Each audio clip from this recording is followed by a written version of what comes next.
Shalom. First and foremost, I'd like to give all honor, glory, and praise unto Yahweh, Bahashem, Yahweh Shai, Bahashem, Rekha, Kodash. Double honors and respect to the elders and to the apostles of Great Millstone. Peace and blessing to all Akim that are preaching and teaching His word with 100% truth and sincerity, and unto the men, women, and children that are listening and learning, and unto the Bayat, the Dabadah, the elect house of David that is scattered abroad. I give you my utmost and sincere salutations. Alright, so today's lesson is going to be about what you see here on screen, the Treaty of Rome. And it's going to prove to you that America is Rome all over again. So we're just going to read a little bit and just pull a couple of scripts, and that'll be it, and Lord willing, it'll be edifying, and this is not going to be too long of a lesson. So we're going to go ahead and get into it. So as it says here, the Treaty of Rome, or the EEC Treaty, officially the treaty establishing the European Economic Community, brought about the creation of the European Economic Community, EEC, the best known of the European communities. The treaty was signed on the 25th of March in 1957 by Belgium, France, Italy, Luxembourg, and the Netherlands and West Germany, and it came into force. And it came into force on the 1st of January 1958. Originally, the treaty establishing the European Economic Community, and now continuing under the name Treaty on the Functioning of the European Union. It remains one of the two most important treaties in what is now the European Union. So as it says here, the treaty proposed the progressive reduction of customs duties and establishment of a customs union. Okay, let's see here. Customs duties. A tariff is a tax imposed by the government of a country or by a supranational union on imports or exports of goods. Besides being a source of revenue for the government, import duties can also be a form of regulation of foreign trade and policy that taxes foreign products to encourage. I'm just going to get this real quick here on this real quick. So we left off right about. Okay, so I'm reading this part. Besides being a source of revenue for the government, import duties and can also be a form of regulation of foreign trade and policy that taxes foreign products to encourage or safeguard domestic industry. Protective tariffs are among the most widely used instruments in protectionism, along with import quotas, export quotas, and non-tariff barriers in trade. And tariffs can be fixed, a constant sum per unit of imported goods, or a percentage of the price, or variable. The amount varies according to the price. Tariffs on imports are designed to raise the price of imported goods and services to discourage consumption.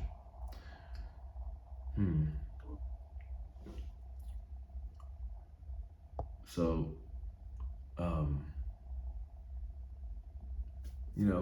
we've been hearing about Trump putting tariffs on Canada, Mexico, and we're reading right here what tariffs do. So the intention is for citizens to buy local products instead, thereby stimulating their country's economy. Tariffs, therefore, provide an incentive to develop production and replace imports with domestic products. Tariffs are meant to reduce pressure from foreign competition and reduce the trade deficit. They have historically been justified as a means to protect infant industries and to allow import substitution. Industrialization which is industrializing a nation by replacing imported goods with domestic products. Tariffs may also be used to rectify artificially low prices for certain imported goods due to dumping, export subsidies, or currency manipulation. Okay, so I'm done right there. So now y'all kind of know what this tariff stuff does.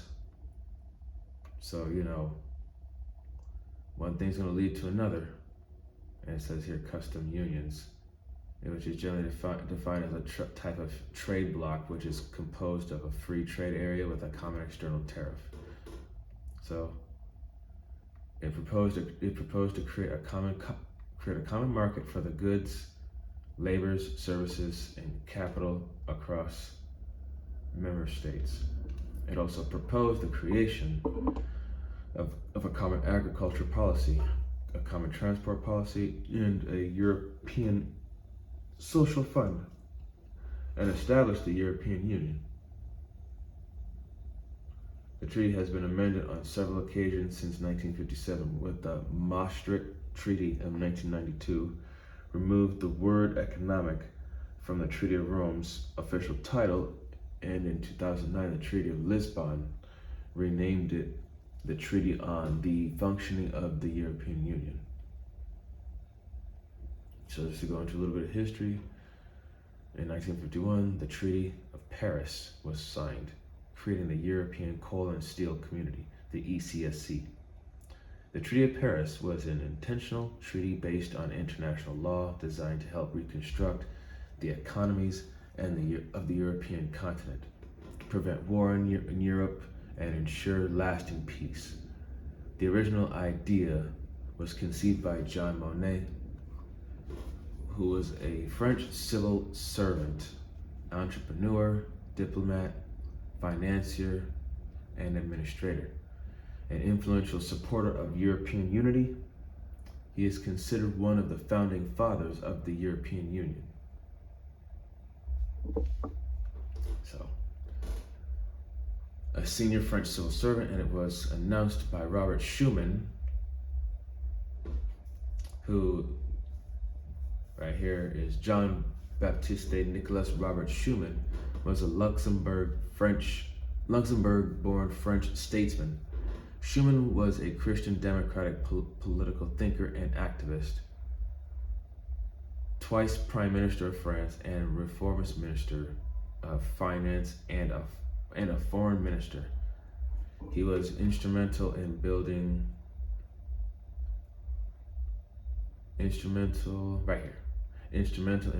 post-war European and transatlantic institutions, and was one of the founders of the European communities, the Council of Europe, and NATO.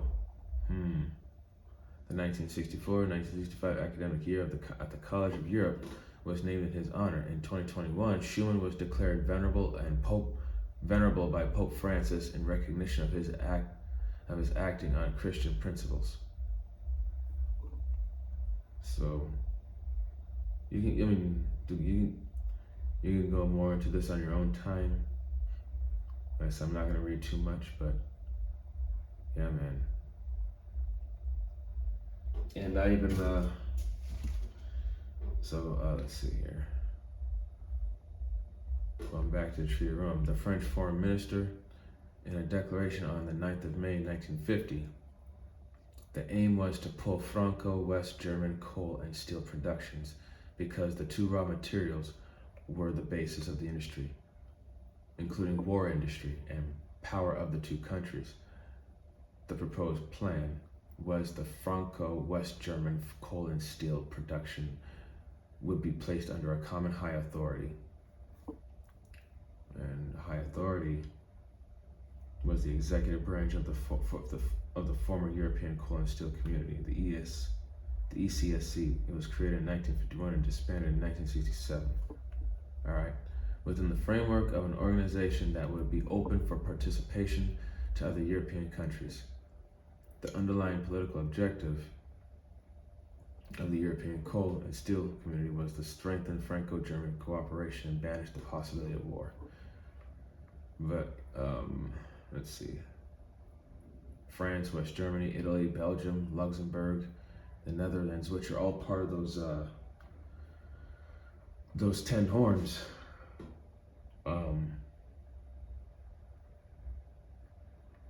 So they began negotiating a treaty, and the treaty establishing the ECSC was signed in Paris on the 18th of April 1951 and entered into force on 24th of July 1952 and expired in the 23rd of July 2002 after 50 years, and as was foreseen, the common market opened on the 10th of February 1953 for coal, iron ore and scrap, and on May 1st, the 1st of May 1953 for steel.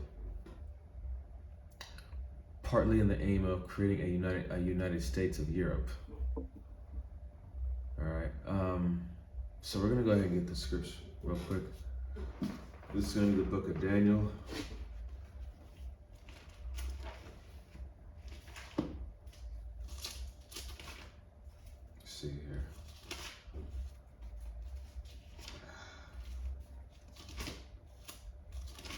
It's gonna be Daniel chapter 2.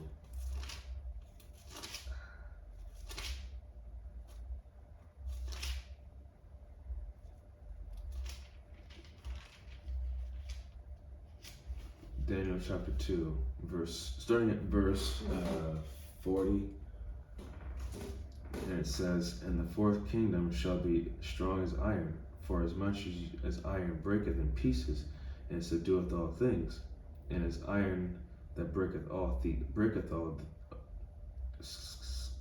and as iron that breaketh all these, shall it break in pieces and bruise."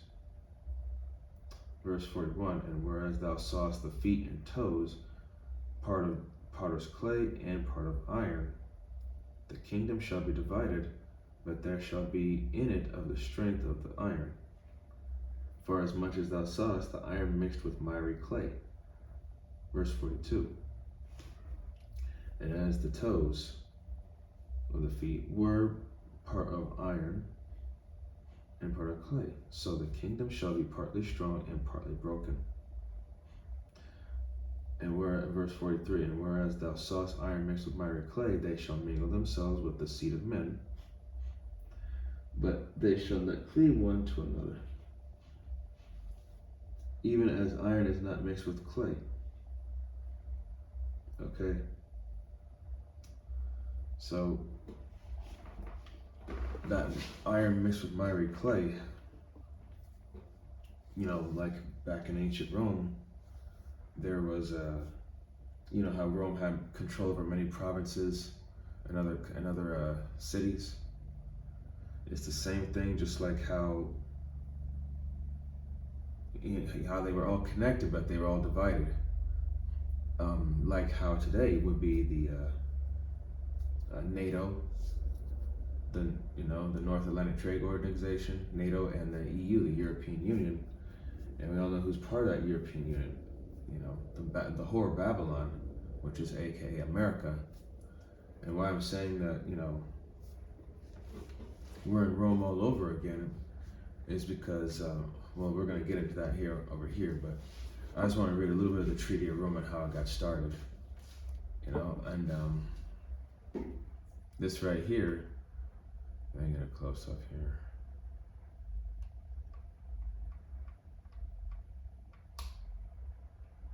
Alright, please don't tell me it froze.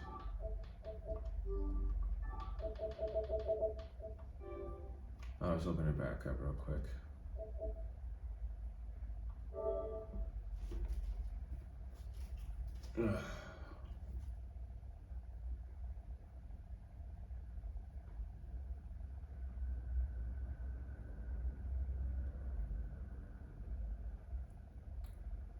Bear with me one moment.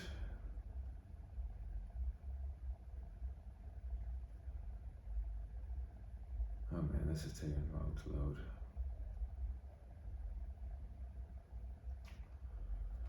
Alright, while that's loading, just to get back to this, partly in the aim of creating a United States of Europe.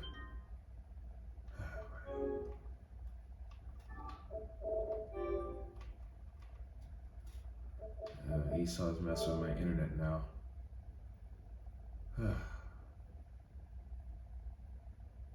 Yeah, this devil's messing with me.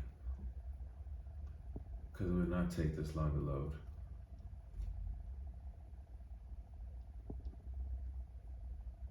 Oh, wait, here we go. There we go. Call hello, Yahweh Shino Shai for that. Alright, so we're going to go to Rome and America similarities.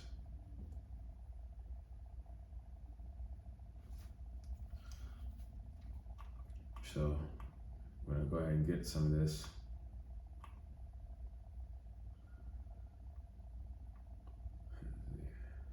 The United States of America and the Roman Empire both have a long and rich history, an expansive empire, and strong military force. They also share a democratic form of government and a strong sense of patriotism among their citizens.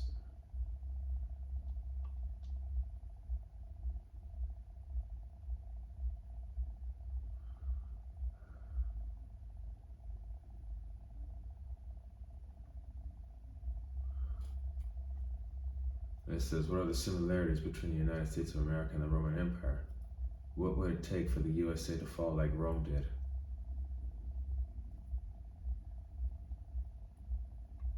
And these are all just, this is not what I'm looking for here.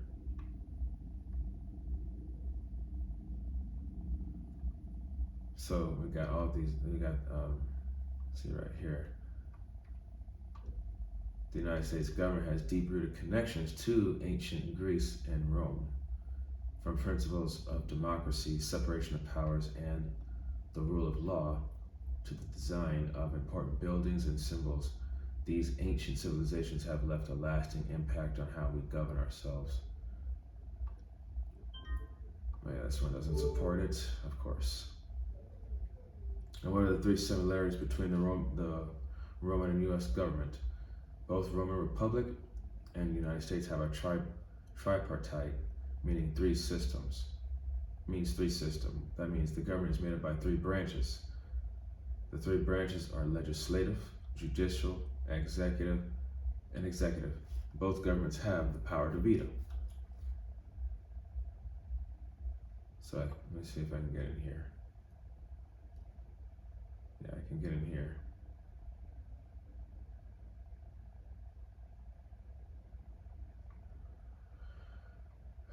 Okay.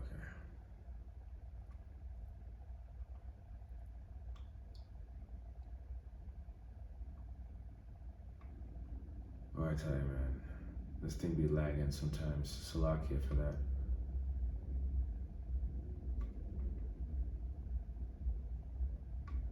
Oh, goodness.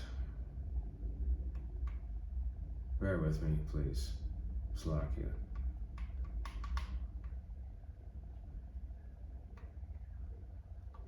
Esau's really messing with me right now. Okay. Oh my gosh. Okay, so the three similarities between the Roman for public government and the United States government. So, number one, both systems have a separation of powers, with the Roman Republic having a separation of powers between the executive, legislative, and judicial branches, and the United States having a separation of powers between the executive, legislative, and judicial branches. Both systems have a system of representation, with the Roman Republic having a system of representation through elected officials. Okay, so presidential candidates for being a mayor, candidates for being a governor. Okay, and the United States having a system of reputation through elected officials. So, let's see. And the word president, if you look at the etymology of the word president, it goes back to the word emperor. Verse number 3. Both systems have a system of checks and balances, with the Roman Republic having a system of checks and balances between the different branches of government. and the United States having a system of checks and balances between the different branches of government. 3 differences between the Roman Republic government and the United States government. 1. The Roman Republic was an oligarchy, whereas the United States is a federal republic. The Roman Republic was ruled by 2 consuls, elected for a term of 1 year, whereas the United States is ruled by a president elected for the term of 4 years. The Roman Republic was ruled by a patrician class, while the United States is ruled by the people through democracy. So going back to the plebeians and the patricians, which the patricians were the upper class, while the plebeians were basically just like your middle class and like the middle class and the poor. Okay, so I'm getting the scripture here, Ecclesiastes chapter 1, verse 9. It says, "The thing that hath been is that which shall be, and that which is done is that which shall be done. And there's no new thing under the sun." Okay? This is okay. There's no denying the fact that Rome is, or that America is Rome all over again. There's no denying it.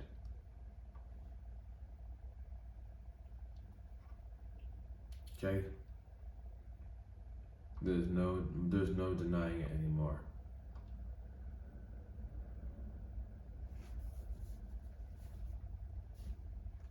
And the similarities between Roman and United States laws.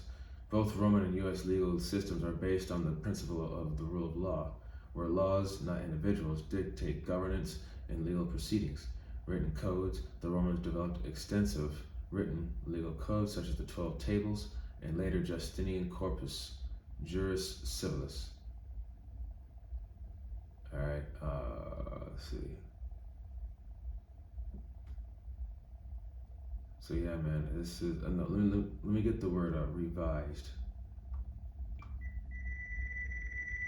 real quick.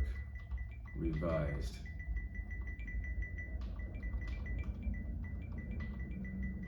Revised definition.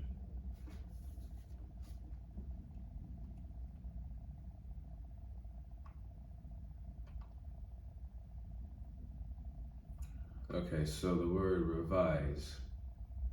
To make a new, corrected, improved, or up-to-date version or arrangement of.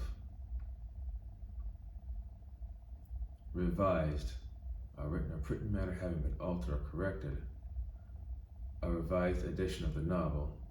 What does it mean to revise something? It says, to look at or consider again an idea, piece of writing, etc., in order to correct or improve it, his helpfulness today, or well, I'm not going to read all that. So what it says here, to look at or consider again an idea. So to look back, or because the word re means back and vise to look. So to look back.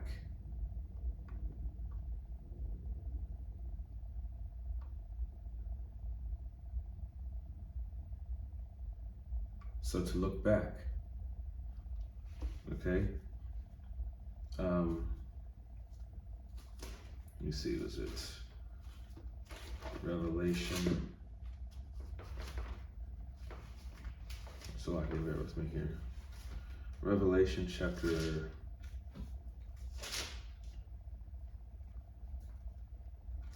13. Yeah, Revelation 13:1. And I stood upon the sand of the sea, and saw a beast rise up out of the sea, having 7 heads and 10 horns, and upon his horns 10 crowns, and upon his heads the name of blasphemy. And the beast which I saw, okay, so this is talking about all these other nations that are part of the beast. Verse 2, and the beast which I saw was like unto a leopard, and his feet were as the feet of a bear, and his mouth as the mouth of a lion. And the dragon gave him his power, and his seat, and great authority. Verse 3, I saw one of his heads as it were wounded to death, and his deadly wound was healed. And all the world marveled after the beast. Okay, so when we look at this, that beast, the 7 heads and 10 horns, and the 7 heads are the Greeks, the British, Germania Minor, Spain, France, Rome, and Germania Major. Okay. Now the 10 horns are Belgium, Denmark, France, Italy, Luxembourg, Netherlands, Greece, Spain and Portugal, England and Ireland, and West Germany, right? Okay. The 10 horns represent the common market, or the European Economic Community, established in 1958. Okay. Today, the EEC is known as the European Union. Okay. So this, and and also like I said before, NATO is the acronym for North Atlantic Treaty Organization, and that was established on August 4th, 1949, consisting of 19 nations. And we're going to say, and we know Greece, Italy, Spain, France, West Germany, United Kingdom, Portugal, Belgium, Netherlands, Luxembourg, Canada, Norway, Denmark, Iceland, Turkey,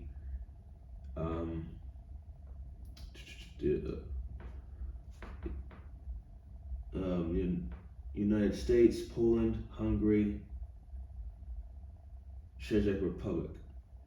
These nations make up the NATO, which is the beast. Okay. Okay, and this is I'm gonna go back to verse 3, and it says, I saw one of his heads as it were wounded to death, and the deadly wound was healed, and all the world wandered after the beast. And what was the head that was wounded, that was deadly wounded? It was Rome. And they worshipped verse 4, and they worshipped the dragon which gave power unto the beast. And they worshipped the beast, saying, who is like unto the beast? Who is able to make war with him? And there was given unto him a mouth speaking great things and blasphemies, and power was given unto him to continue 42 months. Okay? And he opened his mouth in blasphemy against the Most High, to blaspheme his name and his tabernacle and them that dwelt in heaven. In verse 7, and it was given unto him to make war with the saints and to overcome them. And power is given him over all kindreds and tongues and nations. And all that dwell upon the earth shall worship him, whose names are not written in the book of life of the Lamb, slain from the foundation of the world. Okay?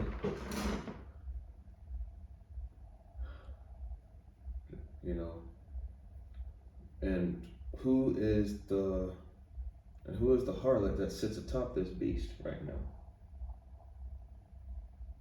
America. All right.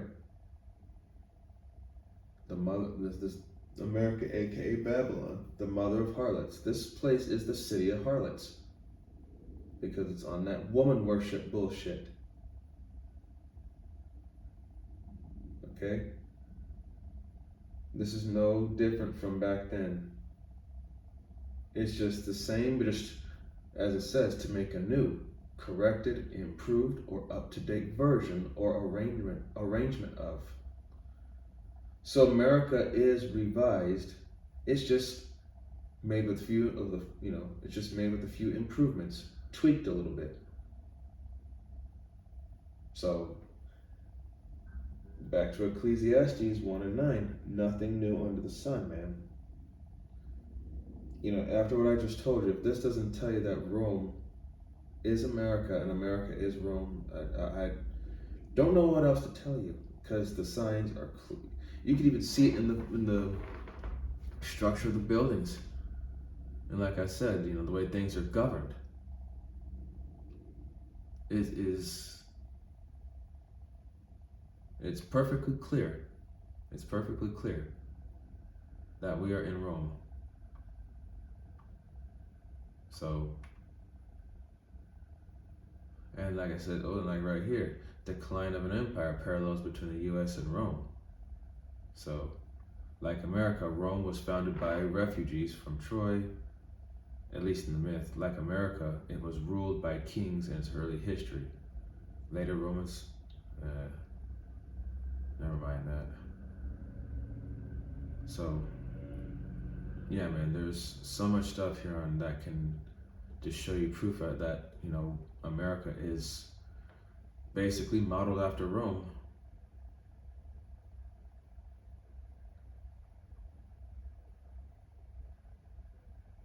And it says right here, ancient Roman influence on USA examined in new class. The class also focused on slavery. Another similarity between ancient Rome and America.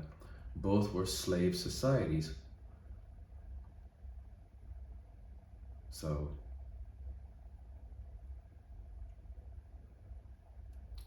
I just want to see what it says.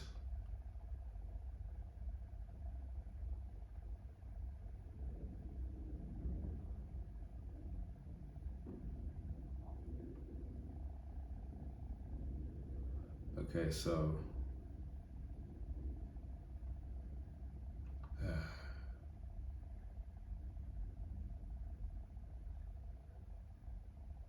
let's see.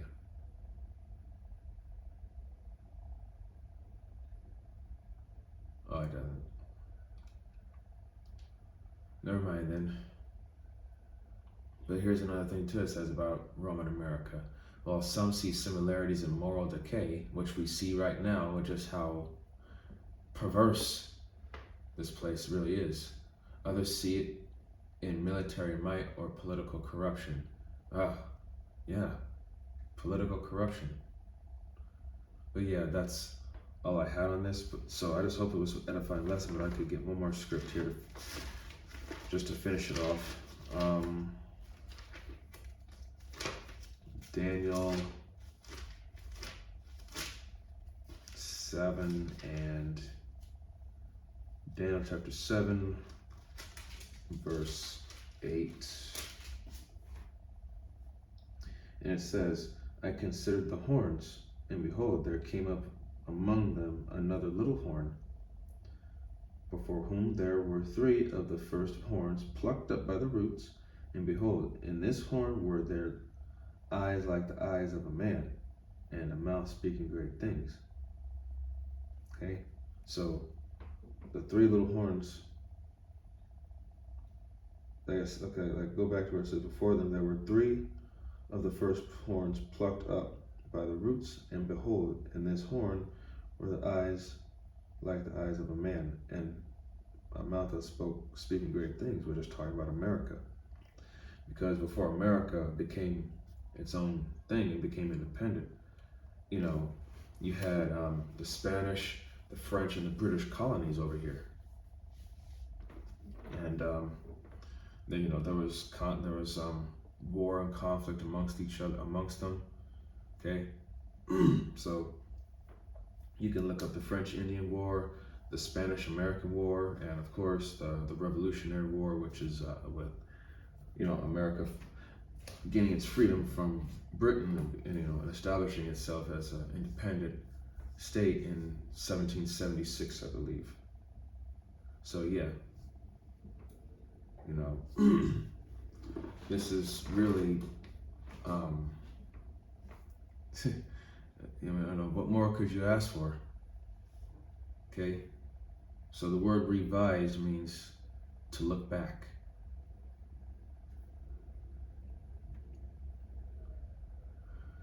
And It's perfectly clear as day, okay? No, that's it.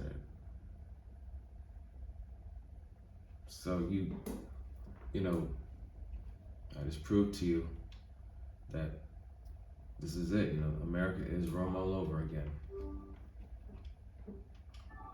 Okay? So, again, like I said, with the Treaty of Rome, I mean, there's a lot in here to read about. I don't want to go over it too much because I wasn't meant for this to be a long lesson.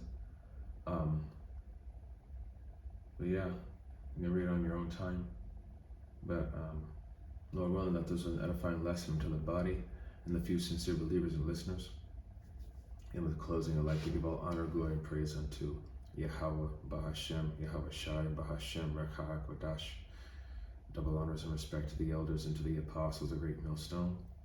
Peace and blessing to all Akim that are preaching and teaching this word with 100% truth and sincerity. And unto the men, women, and children that are listening and learning. And unto the Ba'ath Tabada, the elect house of David that is scattered abroad, I give you my utmost and sincere citations. See you in the next lesson, Lord willing. Kwame Sharala, Wa Abba Babal, Shalom Barakatam.